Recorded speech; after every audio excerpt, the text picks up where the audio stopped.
대략 한 24개 정도의 러시아에서 보낸 것으로 추정되는 거의 확실하죠. 드론이 폴란드를 침범했고 그중에 확인된 건 19개예요. 그리고 한 4개 정도를 격추했거든요. 이게 러우 전쟁 2022년 2월 24일 이후로 모든 떨어진 그 낙하물 비행체의 3배예요. 하룻밤 사이에. 이게 어마어마하죠. 다르네요, 확실히 예전이랑. 어마어마하죠. 그래서 나토 헌장 4조가 뭐냐면 회원국이 위협을 받으면 집단적인 협의를 요청할 수 있게 있거든요. 이걸 요청했어요. 폴란드가. 이게 나토 창립 이후 8번째예요. 얼마나 위급했는지 알겠죠? 네. 그랬고 드론의 발진지를 분석을 해보니까 벨라루스와 러시아 이 인접 지역에서 크림반도까지 대략 한 7, 8곳에서 광범위한 곳에서 왔어요. 수백 기가. 그리고 그중에 한 24기, 확인된 건 19개 정도가 폴란드 영국을 침범했고 가장 멀리 간 건 폴란드의 끝에 발트에 있는 칼리닝그라드라고 하는 러시아 영토까지 근처까지 갔어요. 폴란드 영토 떨어졌어요. 러시아 영토가 있죠. 요 안에 벨라루스가 있어요. 네. 리투아니아가 있어요. 네. 요 끝에 발트해 쪽에 강원도만한 면적 조그맣게 러시아 영토가 섬으로 또 있어요. 여기 떨어져 있어요. 여기 칼리닝그라드예요. 네네. 여기까지 떨어졌어요. 그럼 폴란드 거의 끝까지 간 거거든요. 그러네요, 진짜. 그럼 드론이 우크라이나 영토의 접경지에 떨어지면 이해가 돼요. 근데 상당히 깊숙이 들어왔고 거의 폴란드 영토 북부 끝까지 갔어요. 그러니까 의도적이지 이거는. 그 우연이라고 볼 수가 없죠. 그것도 모든 3년 반 동안에 3배 정도 해당하는. 그 드론은 원래 이제 러시아가 초기에는 샤헤드 136이라고 하는 이란제를 썼어요. 이거는 사거리가 한 2,000km 내외. 그러니까 이란이 이스라엘 폭격받고 나서 드론 보냈잖아요. 이스라엘로. 그게 1,500km가 넘거든요. 그다음에 무게는 한 200kg. 탄도 무게는 한 30에서 한 40kg 정도. 속도는 한 200km 정도 되는 게 샤헤드 136이거든요. 이걸 쓰다가 이걸 가져다 드론은 원래 기술이 이란이 만드는데 오죽하겠어요. 이란이 첨단 국가도 아닌데. 그렇죠. 네. 후티도 드론을 쓰는데 북한도 쓰고. 이거를 러시아가 개량을 한 게 계란이에요. 계란. 얘는 속도를 한 30km 늘렸고 탄도 무게도 한 4, 50km 늘렸어요. 지금 계란을 써요. 그리고 미끼용이 게레라라는 건데 이 미끼용 지금 폴란드에 떨어진 건 다 미끼용이에요. 그러니까 자폭 드론이 달린 그 폭탄을 달은 건 아닌 거죠. 왜? 자폭 드론을 폴란드로 보면 전쟁행위잖아요. 그리고 일부 이 미끼용 드론을 보니까 보조 연료 탱크가 달려 있어요. 게레라 미끼용 드론의 사거리는 러시아에서 보면 우크라이나 충분히 돌거든요. 근데 보조 연료 탱크를 왜 달았을까요? 더 넘어가라는 얘기잖아요. 의도적이었다고 그렇죠. 볼 수 있겠네요. 그러니까 의도적이라는 게 이제 폴란드와 이제 나토의 판단인 거죠. 그래서 왜 그랬냐는 거죠. 왜?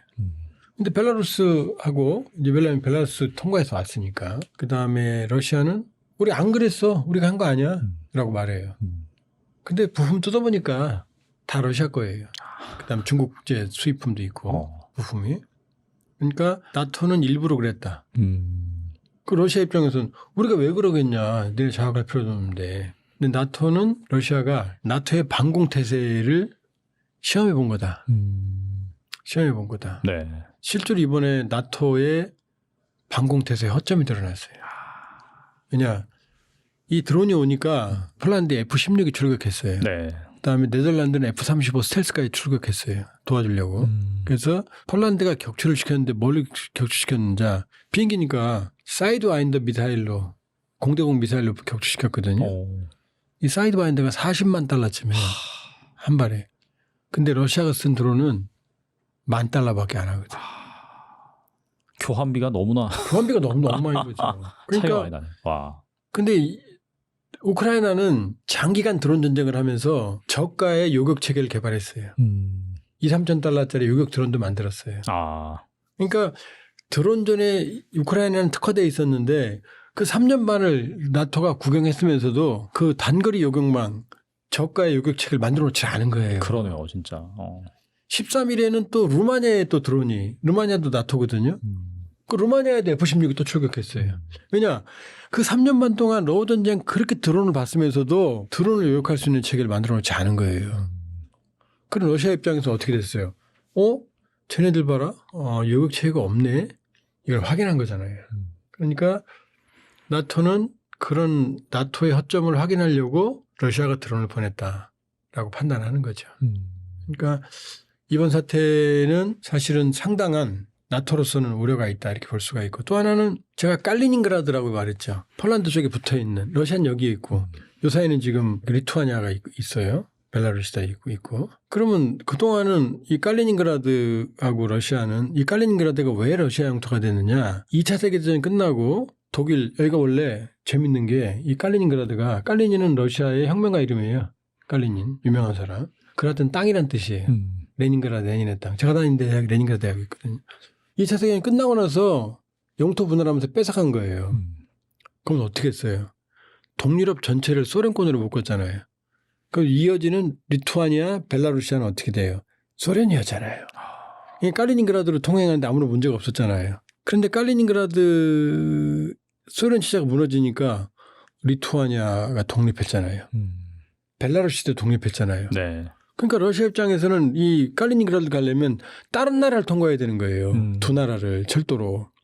근데 벨라루시는 루카셴코는 푸틴하고 형동생인데 리투아니아는 소련하고 왼수거든요. 많이 당했으니까. 그러니까 평상시에는 가게 했는데 러우 전쟁 끝나고 나니까 어떻게 돼요? 야, 우린 나토야. 우린 너하고 싸우고 있잖아. 그러니까 기차를 가게 하는 걸 막았어요 처음에. 근데 막으면 안 되잖아요 여기. 가야 되는데 행정품이. 네. 그러니까 가게 했어요. 근데 민감한 전략 물자는 못 가게 감시해요. 그러니까 러시아는 미치죠. 칼리닝그라드는 러시아의 핵무기도 배치돼 있고 러시아의 발트 함대 들어보셨죠? 발틱 함대. 네네. 발틱 함대의 본부가 칼리닝그라드에 있어요. 왜냐 상트페테르부르크 위에는 겨울에 얼거든요. 그러니까 크림반도를 제외하면 칼리닝그라드가 러시아의 유일한 부동항이에요. 블라디보스토크 함대 여기도 얼어요 가끔. 그러니까 칼리닝그라드는 강원도보다 좀 적은 면적이 인구도 100만에 불과하지만 러시아의 얼지 않은 유일한 부동항. 나토를 공격할 수 있는 핵무기도 잔뜩 배치돼 있어요. 근데 지금 떨어져 있잖아요. 지금 못 가잖아요. 미치죠? 그러니까 벨라루시는 러시아 편이잖아요. 벨라루시에서 리투아니아와 폴란드를 잇는 가장 최단 거리가 65km거든요. 여긴 사람이 안 살아요. 그 리투아니아의 산림지대예요. 이걸 수바오키 회랑이라고 그래요. 그러니까 러시아 입장에서는 이 수바오키 회랑만 점령하면 통로만 확보하면 에스토니아, 라트비아, 리투아니아 세 나라를 베네룩스 3국 여기를 다 나토잖아요. 이것과 나토를 끊어버리는 거예요. 그리고 러시아는 칼리닝그라드로 가는 통로를 확보하는 거예요. 여기 사람도 안 살아요. 여기를 쑥 침범하면 나토는 고민에 빠지죠. 러시아에 전면전을 해야 되느냐 아니면 그냥 묵인하느냐. 이게 바로 수바오키 회랑이에요. 아주 유명한 거예요. 수바오키 회랑이. 근데 제가 아까 뭐라고 그랬죠? 아까 처음에 그 칼리닝그라드 근처까지 드론이 왔다 그랬죠. 네. 그러니까 나토는 그걸 의심하는 거예요. 지금. 그러니까 이거 간 보는 거구나. 이 수바오키 회랑을 점령하려는 러시아의 전략이 아니냐. 여기에만 떨어졌어요. 가장 멀리 드론이. 그러니까 나토 입장에서는 딜레마에 빠지는 거죠. 이 수바오키 회랑은 러시아가 맘만 먹으면 금방 침범해요. 아무도 없으니까. 쭉 밀고 들어가면 되니까. 그러면 쭉 밀고 들어가면 리투아니아거든요. 리투아니아에 있는 군사력을 못 막아요. 그러면 일단 점령을 할 거예요. 그 러시아가. 폴란드 쪽은 피해서 수바오키가 원래 폴란드 그 지역 이름이에요. 그쪽을 장악해버리면 이건 나토는 알면서도 당하는 거예요. 눈 뜨고 당하는 거예요. 네. 그러니까 왜 이번은 폴란드 사태, 드론 침공 사태에 나토가 놀래느냐. 그날 아직 이슈화는 안 됐지만 왜 수바오키 회랑이 중요하냐. 바로 이것 때문이에요. 그러니까 사람 잘 모르는데 수바오키 회랑은 너무나 지금 민감한 지역이고 이게 제2의 화약고가 될 수 있고. 자, 칼리닝그라드가 원래 독일 땅이라고 그랬죠. 네. 혹시 임마누엘 칸트라는 분 아세요? 세계적인 철학자 독일. 알죠. 칸트 알죠. 네네. 오늘날 세계 철학의 아버지잖아요. 맞아요. 네. 그 칸트의 무덤이 칼리닝그라드에 있어요. 민감한 지역. 독일 철학자의 네. 독일의 위대한 철학자, 세계 철학자의 근대 철학의 아버지라고 할 수 있는 칸트가 무덤이 쉽게 말하면 러시아 땅에 있는 거예요. 왜냐? 거기가 뭐냐? 퀘니스베르크라고 프로이센, 독일을 통일한 프로이센의 중심지였어요. 통일의 발상지예요. 재밌죠? 네. 근데 그게 지금 러시아 땅이에요. 아. 그래서 퀘니스베르크 성당에 지금도 대성당에 그 모퉁이에 임마누엘 칸트 무덤이 있어요. 칸트는 태어나서 퀘니스베르크를 떠나본 적이 없어요. 그러니까 프로이센이 거기서 그 중심지였고 거기서 프리디 대왕이 유럽의 강국으로 프로이센을 만들었고 그다음 누구예요? 비스마르크 거쳐서 비렐름으로 이어지는 게 바로 독일 제국의 그 역사예요. 그 뿌리가 바로 깔리닌그라드예요. 그러니까 역사가 너무 재밌잖아요, 네, 여러분. 네. 그 임마누엘 칸트 우리가 알고 있는 당연히 독일이라고 생각하는데 무덤이 지금 러시아에 있고 그 땅은 원래 독일 프로이센이었고 그러니까 유럽의 역사는 얽히고 설키고 책록처럼 진짜 우리를 치면은 도산 안창호 선생님 그 묘소가 뭐 대마도 치면 있는 것처럼 되는 거죠. 예를 들면 황당하죠. 황당하죠. 아니요, 이 정약용 선생님, 안창호 선생님보다 이런 거나 마찬가지인 거죠. 그러니까 유럽의 역사는 땅이 붙어 있으니까 뭐 얽히고 설키고 정말로 이거 원래 내 땅이야라고 말하기가 너무나 복잡한 상황이 되는 거죠. 이번 폴란드의 드론 사태는 단순히 보기는 어렵다.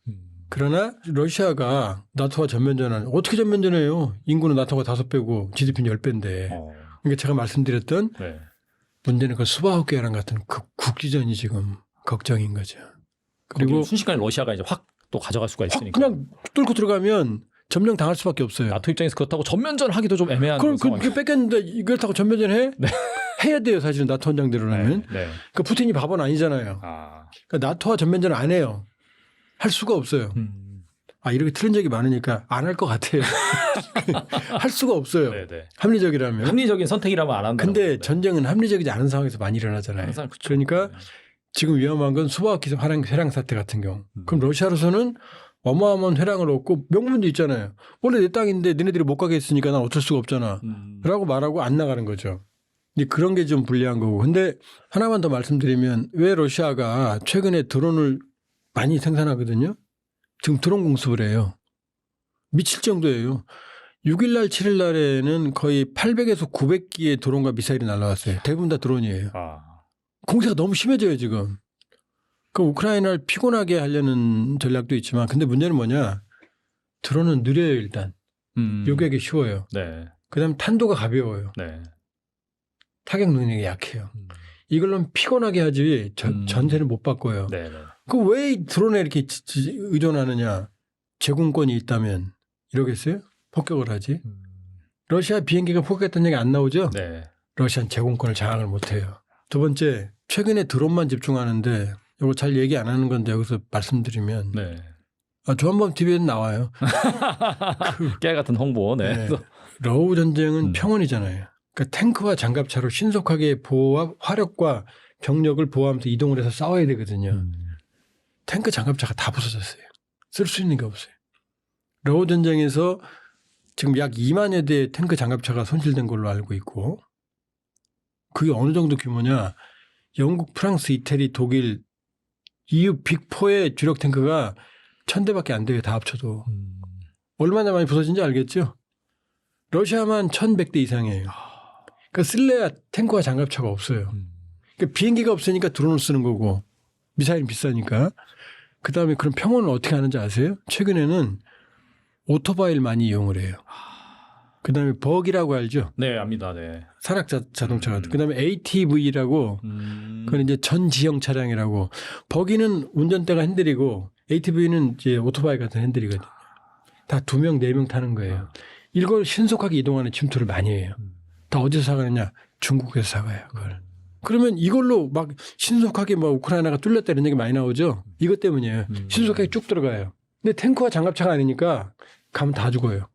장갑이 없잖아요. 그렇죠. 뚫고 들어가면 뺏기고. 드론과 버기, ATV, 오토바이를 이용하는 건 뭐냐? 바로 러시아의 한계예요. 제공권이 없으니까. 미국은 그렇게 안 하잖아요. 압도적인 제공권으로 박살낸 다음에 맘 놓고 항공기 때리잖아요. 그렇죠? 그다음에 탱크가 밀고 들어가죠. 그러니까 제공권이 없으니까 피곤하게 드론으로 때려. 값싸니까. 탱크 장갑차가 없으니까 오토바이, 버기, ATV를 활용을 해. 이게 최근의 전략이에요. 그러니까 이런 러시아가 어떻게 나토와의 전면전을 준비하겠습니까? 그러니까 전면전보다는 국지적 도발, 특히 수바우키회랑 같은 수바우키 이렇게 얘기하면 이제 보통 이제 알려지니까 못하겠죠. 러시아가 푸틴이 이유도 볼 테니까 네. 수바우키 회랑이 새로운 화약고가 될 가능성이 있고 이번에 저는 왜 그 먼 칼리닝그라드 수바우키 회랑 근처에 왜 드론이 떨어졌느냐라고 봤을 때 유럽의 안보 전문가들은 다 주목하고 있어요. 수바우키 회랑을 뭐 수발키, 수바우키 여러 개 나오는데 그 회랑은 아주 우리가 주목할 필요가 있다. 이번 러시아 드론 침투 사태의 그 이면입니다. 그 이면이고 최근 드론 공격이 강화되는 건 사실은 러시아의 공세도 있지만 러시아의 전략적 딜레마다. 제공권이 없어요. 그리고 최근에 진격 같은 경우는 진격은 많이 하는데 주로 다시 뺏겨요. 왜 안정적인 점령하면은 항구적인 진지를 구축해야 되는데 바로 오토바이, 버기 이런 걸로 가니까 신속하게 뚫고 들어가지만 우크라이나가 반격하면 또 뺏기는 이런 상황이 반복되고 있는 거죠. 지금 러우 전쟁이 앞으로 곧 끝날 가장 중요한 이유는 더 싸울 힘이 없습니다. 둘 다. 지금 러시아는 우리가 이제 한국 사람들이 러시아를 강대국으로 착각하는데 돈만으로 치면은 러시아는 2025년 현재 미국의 7%가 안 됩니다. 경제 규모로 경제 따지면요. 규모로. 와. 미국을 100으로 쳤을 때 네. 6.8이에요.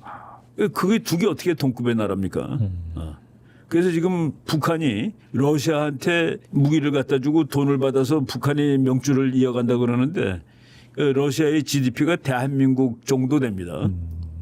그러니까 대한민국 정도 되는 나라한테 북한이 명주를 개런티 받을 수는 없는 거거든요. 중국한테 받아야 되는데 중국은 지금 뭐 또 자기 스스로가 경제 발전이 지금 가다가 쓴 상태고 그래서 지금 미국이 조금 너가 빨리 전쟁 안 끝내면은 더 경제 제재를 해가지고 러시아 경제를 완전히 말아먹겠다라고 협박을 하고 있기 때문에 지금 러시아가 지금 이제 더 이상 싸울 능력이 없다. 그러니까 능력이 없기 때문에 뭐 우크라이나는 원래 마찬가지고 그래서 그런 의미에서 이제 곧 전쟁은 끝나겠다라고 보는 것이죠. 더 싸우고 싶어도 그리고 이제 지금 제가 그 자료를 보니까 소련이 망하기 전 10년 동안 아프가니스탄에서 전쟁을 했습니다. 네. 아프가니스탄에서 전쟁을 하고 그리고 소련이 붕괴되고 이제 러시아가 됐는데 그때 아프가니스탄에서 죽은 그 소련 병사보다 지금 우크라이나에서 죽은 병사가 10배입니다. 그런데 이게 버틸까 이 나라가 그런 생각이 듭니다. 보니까 12만 명 전사자 그러니까 넘어서 전사가 12만 명인데 네. 부상은 100만 명입니다. 그렇겠네요, 사실. 네. 그러니까 그렇게 인명 피해를 많이 보고 그래서 러시아에 젊은이들이 없다는 거예요. 그것도 나머지는 도망가기도 하고 전쟁터 안 가려고. 이게 이런 우리가 보기에 이게 러시아가 결국은 강대국에 대열해서 탈락할 수도 있겠다는 그런 생각을 하는 것이죠. 그러니까 남자들 평균 수명은 60 몇 세밖에 안 됩니다. 러시아가. 그러니까 그 평균 수명도 아주 작고. 그리고 이제 전쟁 이렇게 또 하고 있고. 또 이제 왕년에 세계 2등이었던 나라가 그 명예 때문에 이제 그러는지 모르는데 결국은 뭐 잘 못한 것이죠. 다만 그래도 러시아가 죽지 않을 수 있는 거는 트럼프 대통령이 푸틴을 살려줄 겁니다. 그래야지 중국을 대적할 수 있으니까. 그 옛날에 그 닉슨 대통령이 그때 키신저 있을 때 소련을 붕괴시키기 위해서는 중공을 소련으로부터 떼어내야 돼. 떼어내고 얘를 우리 편으로 만들어야 돼. 그게 지금 거꾸로 돼 있는 거예요. 중국을 결국은 붕괴시키기 위해서는 러시아를 떼어내야 돼라는 맥락도 같이 있는 겁니다. 결과적으로 우크라이나 러우 전쟁 종전이 된다라고 한다면은 우크라이나가 뭐 크림반도 반환 인정, 뭐 돈바스 지역을 포기하고 나토 가입 역시 포기한 조건으로 뭐 종전이 될 것이다 이런 얘기가 있는데 뭐 이렇게 될 가능성이 좀 있다고 봐야 되나요? 어떻게 보세요? 예, 저는 뭐 지금 그것 외에는 그러니까 러시아는 자기가 점령한 땅을 하나도 안 주고서 전쟁을 끝내려고 그러고. 이쪽은 죽어도 그건 안 된다고 그러고 그래서 일종의 타입이 있어야 되는데 지금까지 나온 얘기는 트럼프가 그랬죠. 영토 수합이 있을 거라고. 교환. 교환이 있을 거라고 그래가지고 이제 크림반도 같은 거는 지금 러시아가 차지하고 있지만은 주고 우크라이나한테 그리고 돈바스라고 이제 이쪽 동쪽 이거는 3년 전에 전쟁 시작한 이후에 러시아가 점령한 거거든요. 그거는 러시아한테 주고 이런 식으로 하는 수밖에 없다라고 지금 얘기를 하고 있는데 아마 뭐 그거가 지금 최선의 방법일 겁니다. 뭐 지금 돌아가셨지만은 키신저 박사도 그 영토를 일부 떼어주는 수밖에 추전하는 방법이 없다라고 우크라이나한테 얘기를 했거든요. 그리고 또 지금 돈바스 같이 러시아군이 점령한 곳의 인구의 압도적인 다수가 또 러시아 사람입니다. 거기 많다고 하더라고요. 확실히 그렇죠. 러시아계가. 네. 그건 뭐 그냥 선거하더라도 러시아로 붙을 지역이죠, 사실은. 그 나토의 운명도 좀 고민되긴 하는데 나토 입장에서는 사실 계속 우크라이나가 싸워줬으면 하는 바람이잖아요. 그 이제 나토 같은 경우에는 지금 러시아가 전쟁을 하리라고는 상상을 못했던 것이죠. 21세기에 무슨 이런 일이 벌어져 하고서 네네. 다 이제는 전쟁이 아니라 시장이 중요하고 다 경제가 중요한데 근데 그 21세기에도 영토 전쟁이 있다는 사실을 러시아가 어쨌든 증명을 한 겁니다. 그렇죠. 네. 그래서 이제 유럽 나라들도 완전히 자기 상상 밖의 일이 일어났기 때문에 그래서 트럼프 대통령이 국방비를 5% 올려 그랬는데 거기서 합의를 한 겁니다. 더 이상 이런 일이 일어나면 안 되니까. 그래서 유럽 국가가 5% 국방비를 내면은 미국 국방비랑 같아집니다. 천조국이 하나 더 생기는 거예요. 그래서 제가 미국 국방비를 천조국이라고 그러는데 네. 거기도 천조가 됩니다. 근데 이제 미국은 유럽이 천조의 국방비를 가지게 되면은 유럽이 러시아를 상대로 하고 자기는 중국만 상대하겠다로 되는 것이죠. 장기적으로 러시아가 또 뭐 전쟁을 일으킬 가능성 이런 거 어떻게 보세요? 뭐 이렇게 그 뭐 러시아라는 나라가 그 전통적으로 그 영토에 대한 그 야심이 많은 나라니까 이런 것이 없어진다라고 볼 수는 없는데 그 지금 미국 쪽에서 일단 암묵적으로 눈 감아준 것은 그 유럽의 군대, 나토의 군대, 그러니까 프랑스라든가 뭐 영국의 군대 일부가 휴전한 다음에 우크라이나 주둔하는 그런 것까지는 인정을 해줄 것 같아요.